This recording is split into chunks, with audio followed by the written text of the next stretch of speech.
Welcome to the Parks and Recreational Board meeting. It's Monday, March 10th at 5:30. The City of Gladstone is abiding by the guidelines set forth in House Bill 2560, which requires the governing body of the public body to extent reasonably possible to make all meetings accessible remotely through technological means and provide opportunity for members of the general public to remotely submit oral and written testimony during meetings to extent in-person oral and written testimony is allowed. Therefore, this meeting will be open to the public both in person and virtually using the Zoom platform. Kristen, if you would, I wanted to remind everybody before we get started to make sure your mics are on and introduce who you are when you talk. Those are two things we need to work on. Kristen, if you'd read the roll. Kate Cornelius. Here. Kim Agramson. Present. Eric Butler. Here. Nancy Turner. Present. Bruce Hildreth. Here. Justice Mills. Here. Okay. Approval of the minutes from February 10th. Does anyone have any concerns or questions about that? You read them over? Any corrections?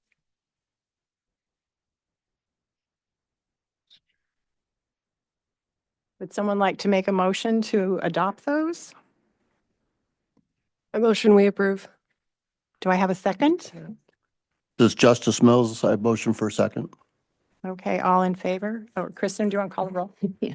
Kate Cornelius. Yes. Kim Agramson. Yes. Eric Butler. Yes. Nancy Turner. Yes. Bruce Hildreth. Yes. Justice Mills. Here. Yes. Okay. All right.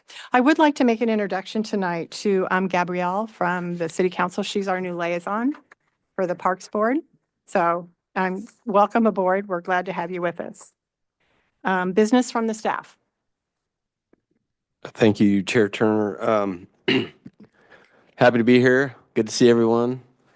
Most of the updates were posted in our monthly report. Some of the updates on parks maintenance is spring is right around the corner, so we finished up all the needed maintenance for our mowing equipment and other small equipment to get that started. We're also continuing on with garbage and bathroom maintenance 2 times a week. We've finished some good projects in the parks that are annual events. One is pressure washing taking place in all the parks, as well as some miscellaneous repairs and damage done to bathrooms and some painting and replacing of some dispensers. Crews also went down to Derrick's Park and did some needed landscaping on some arborvitaes that were basically acting as a security issue. So they took them down so there was a better line of sight for police and for all parties to be able to see around restrooms. So those are really good projects that they were able to get done since our last meeting. I also wanted to give you an update on the memorial bench. The bench has been ordered with delivery date of 4/25/25. It will replace a bench that is in Cross Park, currently broken, and a concrete pad is already in place, which will minimize installation needs, and the city staff will be installing that as soon as we get it. So it's on its way. We had a really good kickoff meeting for the paved loop trail project. We met the consultant 3J, the 3J, sorry.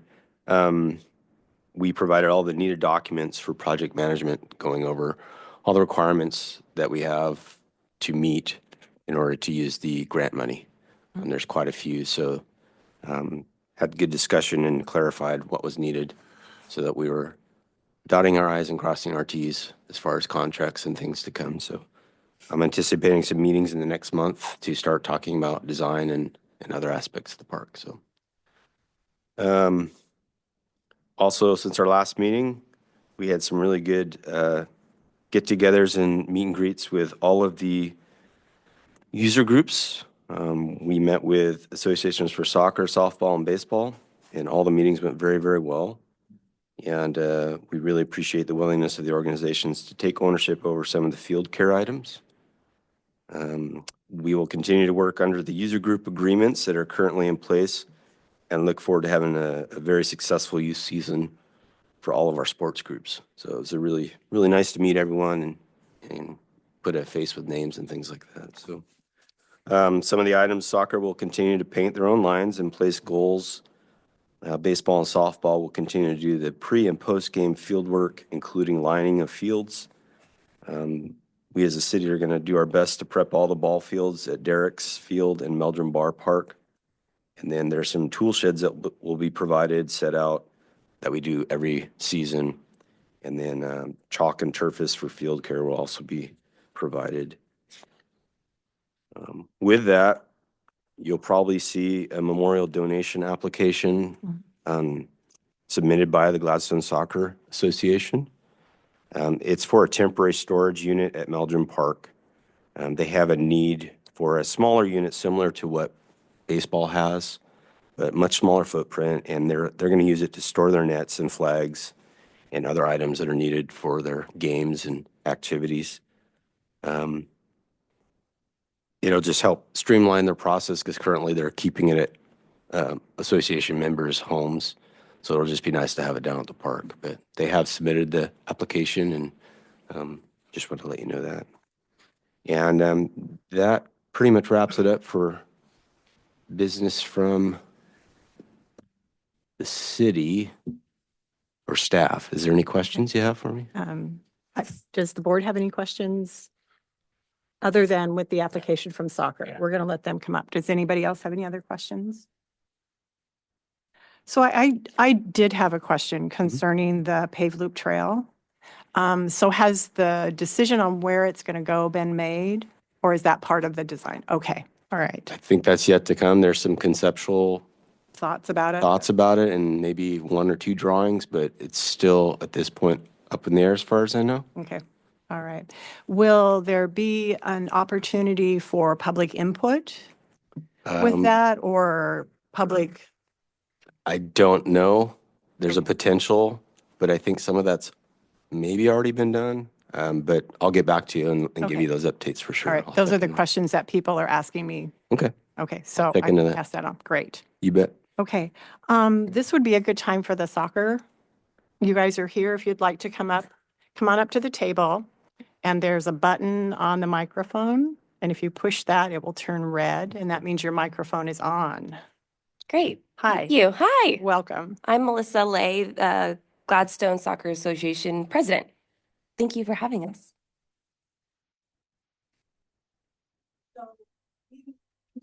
After I told you to turn your mic on, I forgot and turned it off. So the application that we received indicates that you want to put a storage shed there, which I totally understand.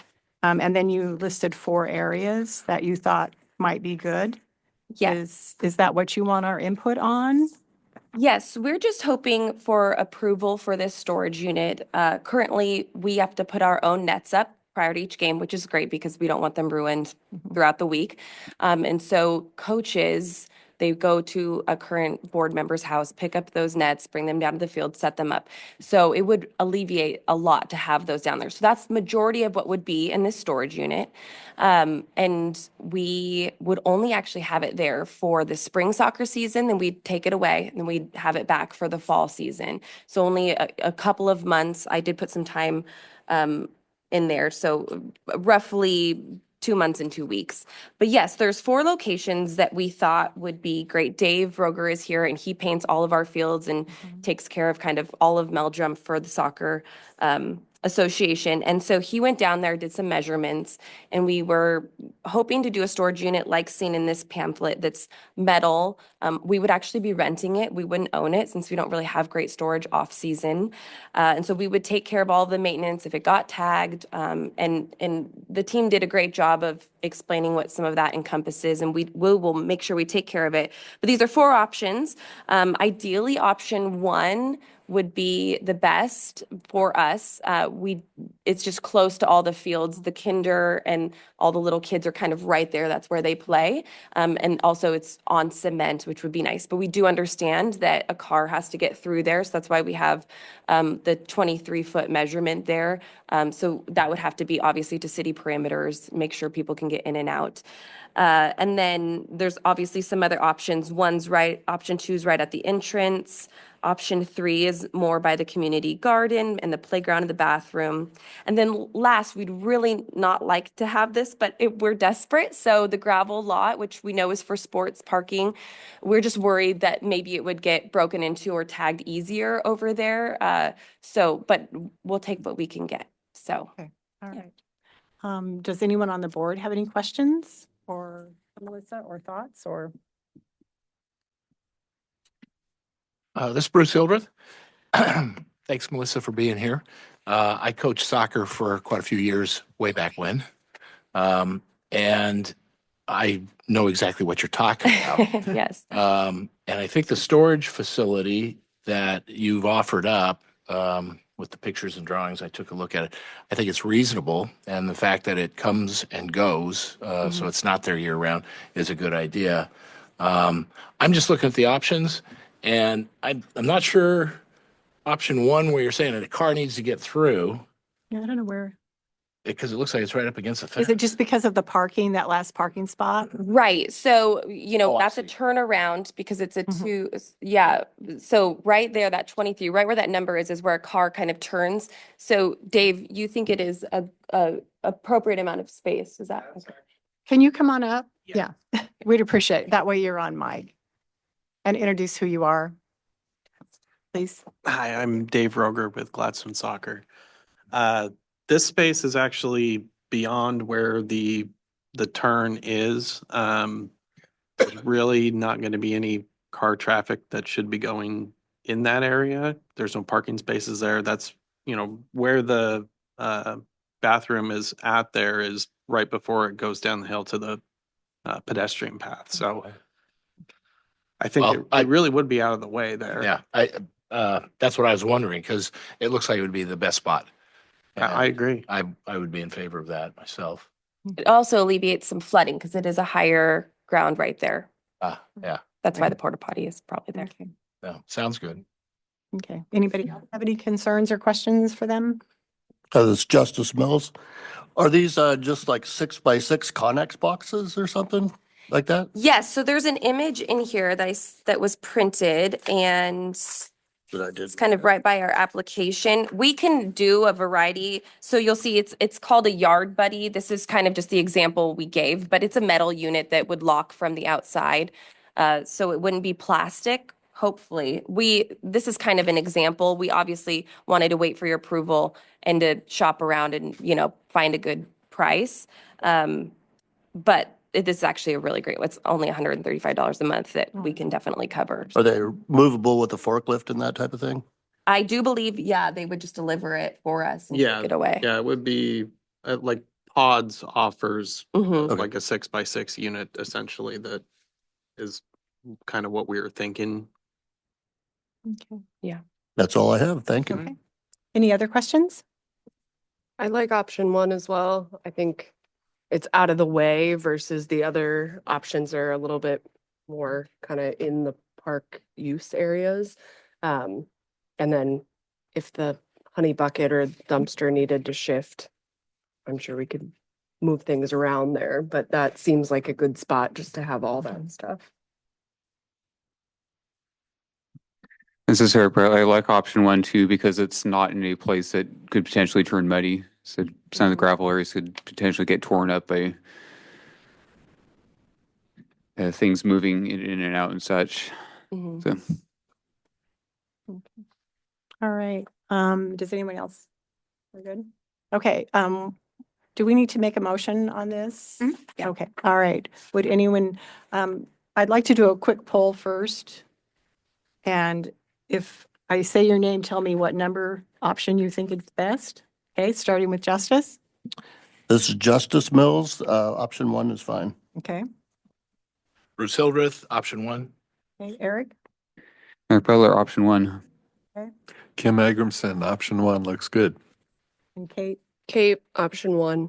Okay, and I also think option 1, so you're good that way. Okay, so if someone would like to make a motion that we can go ahead and okay this placement and having the container down there for those 2 periods of time during the active soccer season. was a pretty good motion. Bruce Hillrith, I would like to make a motion that the Gladstone Soccer Association's request for a container for storage on a temporary basis, season to season, be allowed for the option 1 area. I think that's it. Okay. Kristen, can you call the roll, please? We need a second. We do need. Kim Agrimson, moved to second. You're right. Kate Cornelius. Yes. Kim Agrimson. Yes. Eric Butler. Yes. Nancy Turner. Yes. Bruce Hildreth. Yes. Justice Mills. Yes. Okay, there you are. Thank you, guys. you so very While you're here, thank you.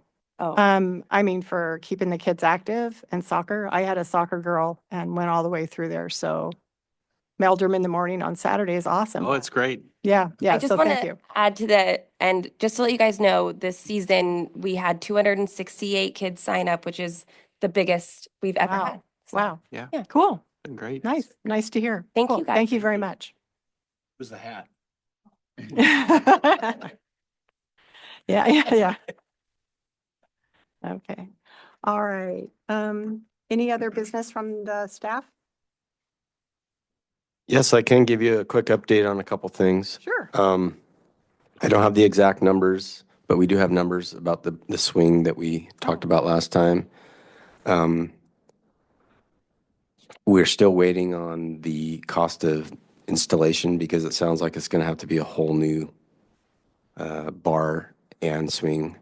The current bar that's at Max Patterson is not large enough in diameter. It's 3.5 inch, and I believe it needs to be a larger diameter. So we are working on that. I just want to give you an update. Also had a meeting today about parks reservations, and we are very optimistic that we'll have something put together by the Memorial Day date that we discussed.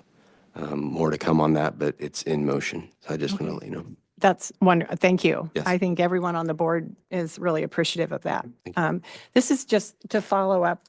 Does everybody know what we're kind of talking about? Yeah, we had talked about getting a reservation system. I think, are we still looking at having it It'll be a trial basis. trial basis? Yes. And free for the first year and then moving into fees the next year? Yes, Okay, correct. Cool. That's awesome. Thank you. Yep, thank you. All right. Moving on to business from the board. I had hoped that we would have a copy of at least of the survey for Nick Shannon, and that didn't come through. So you're going to have to kind of tolerate me kind of talking about it instead of actually seeing the survey. And I apologize for that. So the City of Gladstone and Gladstone Parks Board are seeking community input for improvements to Nick Shannon Memorial Park play area. Nick Shannon Memorial Park is located adjacent to the Oak Lodge Water Reservoir site on Valley View Road. About half of the 0.6 acres is green space and will remain that. The open area across the gravel road is part of the Oak Lodge Water District, and that isn't something that we can develop. Currently at the park, in addition to the play area, there are 2 picnic tables, 3 benches, and a trash can dog waste station, and all ages are encouraged to submit recommendations. So that was kind of the lead-in. And I'm pretty sure that the picnic tables and the benches are the new ones. So that won't have to be changed out or anything, so that won't be part of it. And then the next area was going to be one of those rating boxes where it's 1 to 5, like I like this feature. Well, 1 would be I don't like this feature, 5 would be I really like it. So it'd be, and then we would list swing, slide, play structure, climbing wall, boogie boards, sit and spin kinds of things, a dome climber, seesaw swing, activity panels, and then like a question for all abilities and accessibility. Is that something that's important? Toddler and small children play area and a nature play area. So people would rate those. I also asked Haley if we could have some sort of a page where pictures of some of those features are outlined. I think when you hear a word like dome, everybody remembers the dome they crawled on and fell off of. But anyway, just kind of something so people see what an example would be. So that would be on a page where people could go and look at those options. That was what we were hoping.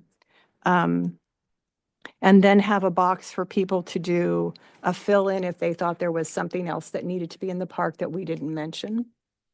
Other amenities, again, on that 1 to 5 rating scale, a native plantings around the tree. That was an option. Native plants that attract pollinators. Artwork, a basketball hoop with a small concrete pad, and fencing. So, and then another fill-in box for, are there other amenities that you'd like to see in the park? So, there's a couple of questions. Some people really wanted to know, like if the people that were responding lived close to the park and used it, or if they were community members, or maybe one, so a question to kind of see if we could ferret that out. Such as my family lives close to Nick Shannon Park and we visit there often, yes, no. Or I don't live close, but would if the park improvements were made. So to try and see that. And then give the people a chance to have like an open comment box. So they could just tell us whatever they think about Nick Shannon Park or other things. You never know. So does that sound like that? Thank you all, number one, for sending me questions and suggestions. Does that feel like we kind of covered it? For the most part? Are there things that you feel like we need to add in there? I feel bad because it's hard when you have to listen to it and you don't see it. Sorry about that. Kim Agrimson here. I did get some feedback about a dog area, and I don't know where that stands now, but maybe you can tell me. Maybe I could tell you. I can make it up. No, I know there is some history in paperwork indicating that, could I talk about this, Jackie? Okay, that indicated that there's an agreement between the city of Gladstone and Oak Lodge Water. They own that lot across the little gravel road that goes into the water towers, that was okayed with them for the city to put in some fencing and make into a dog park. As long Gladstone would maintain it, they would have some sort of a dog waste station there and would keep it clean. And I think what I've heard over time was that they thought about doing that and there was some uproar around the neighborhood, especially people that backed onto it. And so it was never completed. Is that correct? Okay. Thank you, Jackie. I knew you would have this information, so I appreciate you stepping in at this point. Good evening, Jackie Betts, City Administrator, and everything that you said is correct. I do believe, though, it became an active park.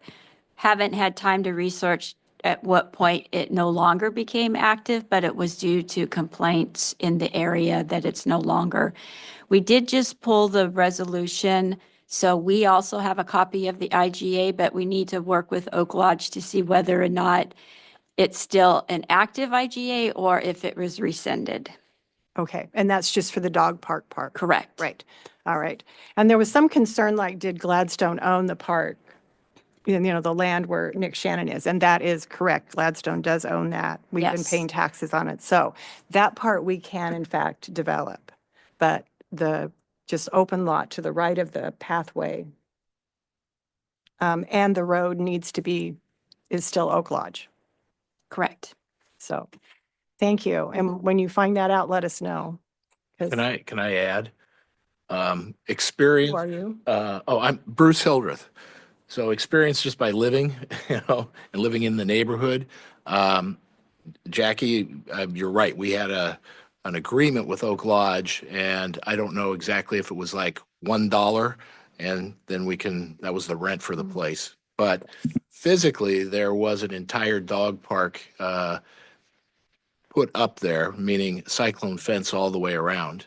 It had double gates, so you could enter in, close one door. And it was really something, other than my understanding was one person complained about it because it went right up to the backside of his fence. Although I believe the person that made the complaint didn't own the property. I believe they were just living in it. Now a lot of years has gone by, so obviously things certainly change. but it's viable because it happened.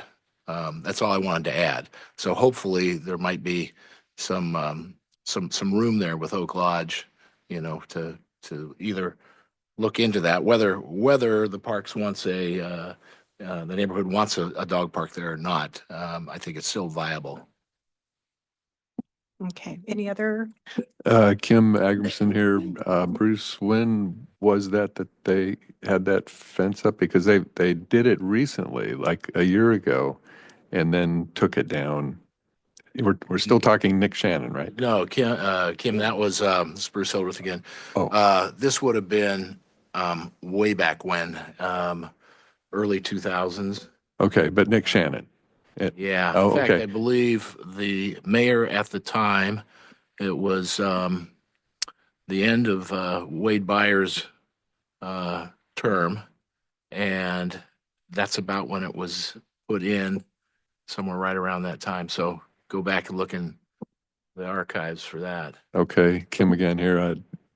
Yeah, it was just within the last year or maybe two that some fencing went up and then it disappeared pretty suddenly. And not sure what happened there, but anyway. I don't remember that, but okay. Yeah. Any other questions, concerns, thoughts? I think a couple of things we need to decide if we can. The dog park probably needs to kind of sit for a while until we get more information. And that definitely would be some outreach to the neighborhood before that went in. But so I think what Kristen and I were talking about was that as soon as we get a draft, we'll send it out to you. And then if you'll let me know, I will forward those on and we'll make the improvements. And then hopefully we can get the survey out. So where do we want to post this? Anybody have, besides the city newsletter, some sort of a neighborhood sign like at the park with a QR code? I don't know, is there a way to access people that live within that neighborhood, like through water bills or just get it out? There is?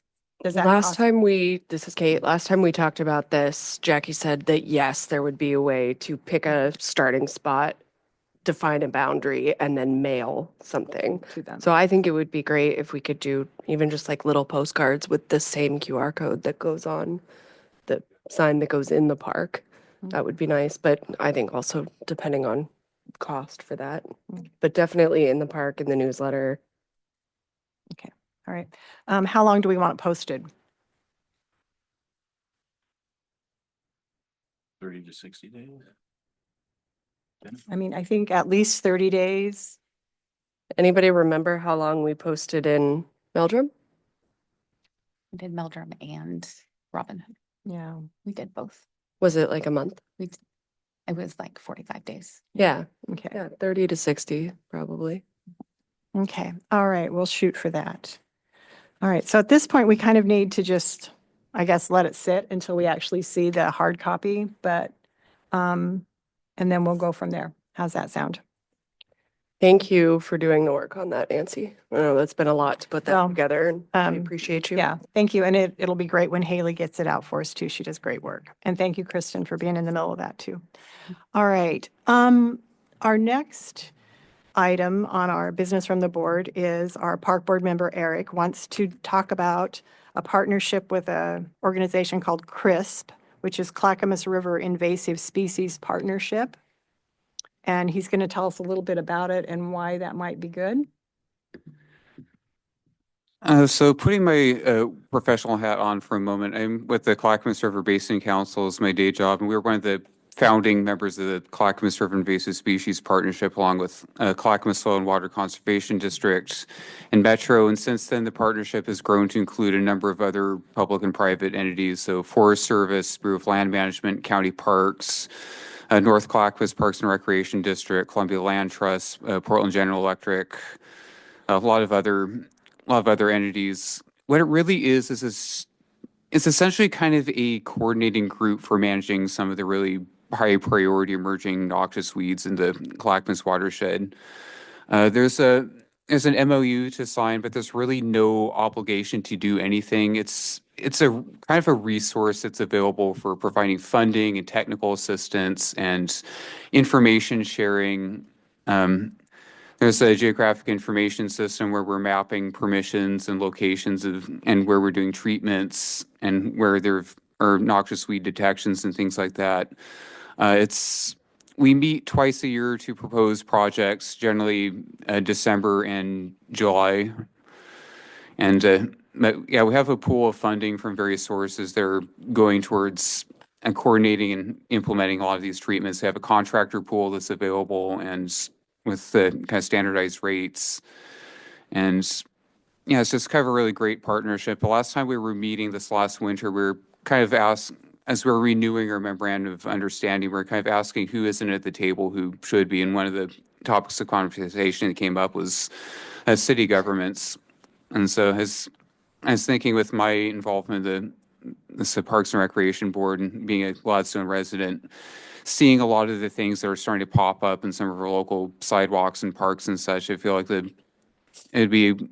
I wanted to invite the city to be involved and see if there was interest in participating.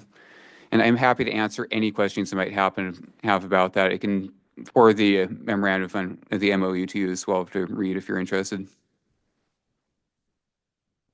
Thank you. I'll take that under advisement and discuss it with Jackie and others and get back to you.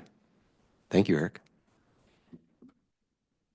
So are there questions from the board? Like you want more information or kind of? Bruce Hildreth, yeah, I'd like more information, but Eric's usually on top of his game. So I don't know if we could go anywhere with it until the city engages. Yeah, I think I need to go back and discuss it a little bit and maybe get a little bit more information and potentially look at the MOU. Yeah. That'd probably be the first point of business, but and go from there. Yeah, thanks, Silas, for that. But as long as we're here, can I just ask, is this something where you have volunteers come in and you can go in and do some cleanup? Potentially, it's mostly kind of professional reforestation crews doing the work, but we're also definitely interested in having community engagement. In fact, through work, we're organizing a garlic mustard pullout at Milo McIver State Park this spring. Date still to be determined, but we're definitely interested in doing a lot of communications and community engagement as well as actual boots on the ground kind of work. Great. This is Kate. What is an MOU? Memorandum of understanding. Do you get it? Okay, any other questions from the board? So Eric, so it's not just the riverbanks. That's correct. It's really anywhere in the watershed, tributaries, even a lot of private property or public or private properties that don't have streams on them at all. It's really kind of wherever the high priority noxious weeds are. So this program isn't going after things like blackberries or Scotch broom that are already completely out of control everywhere. This is more focused on things that are still kind of containable.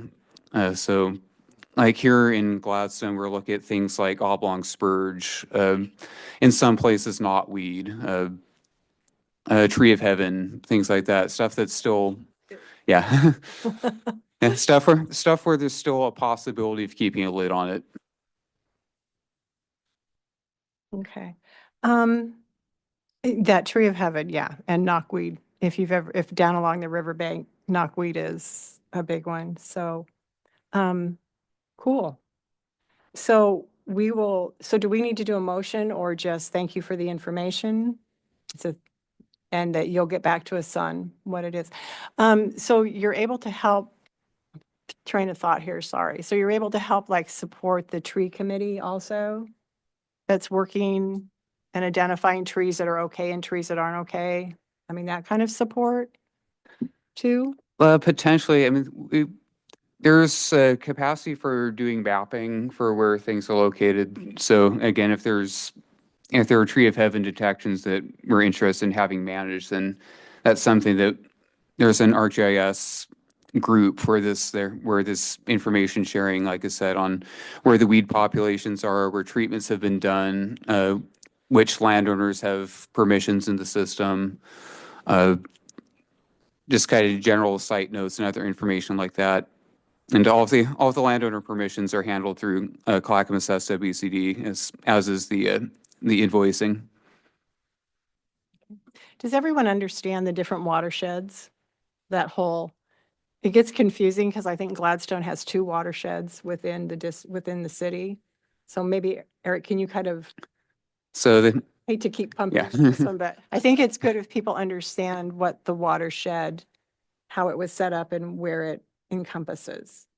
so imagine a more or less this would be helpful if I had a map with me, but imagine a more or less diagonal line extending from Doll Beach at the confluence of the Clackamas River and the Willamette River.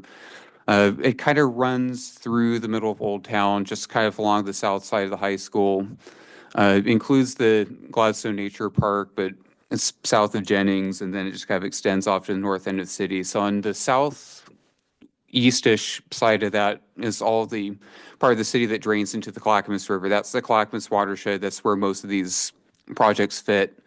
And then everything kind of north and west-ish is in the North Clackamas urban watersheds. So they have a separate watershed council, although our watershed council and theirs work very closely together. So Meldrum Bar Park, for instance, is outside this jurisdiction, but there's potential to do projects that are pretty close if there's enough of a nexus there. So, for instance, a lot of the stuff kind of around Meldrum Bar Park or Nearson Creek project, that's stuff that could potentially be included, because those are populations that are likely to not stay where they are. Okay. All right. Okay. Any other questions now? Nope. Alice, anybody? Okay. So business from the audience? Is there any business from the audience? Yes, there is. We actually have Mindy Garlington here Okay. to speak about bingo and some fog nap events. Mindy, welcome. Please turn on your mic. Thank you. Mindy Garlington, Gladstone resident. So I'm here to talk about the Friends of Gladstone Nature Park fundraising in the next couple of months. The work that we do up at the park requires a lot of money sometimes, and we try our best to do a lot of fundraising, and I do my best to help with that. So the first one is on Friday, March 21st. We are partnering with the Rotary to do bingo. We will also have a couple of raffle baskets that you can buy raffle tickets, and that goes straight to our funding. And it'll be a lot of fun. You can have a burger and a brat and support the Rotary in that way, and maybe win. Not that I ever do, but you might find that you do. And then the second one is April 26th, if you haven't already heard, and put it on your calendar in red ink. It is the Gladstone Nature Park's annual Arbor Day and plant sale. And our plant sale is very important to our group in order to fund big projects. It costs, again, a lot of money to move those projects through, and we appreciate everyone's support. Our plant sale is a way better bargain than any other place you'll ever go to buy plants. So come visit us. There's knowledgeable people there that know how to plant, what to plant, where to plant it, and they're happy to help you spend your money. So please, I don't have a flyer for that one, but April 26th, it's a Saturday. You can come after soccer, and we're willing to help anybody at the park. So thank you for your time. Thank you, Mindy. We appreciate that. Does anybody have any questions for Mindy about the plant sale or anything? Thanks. Two, okay.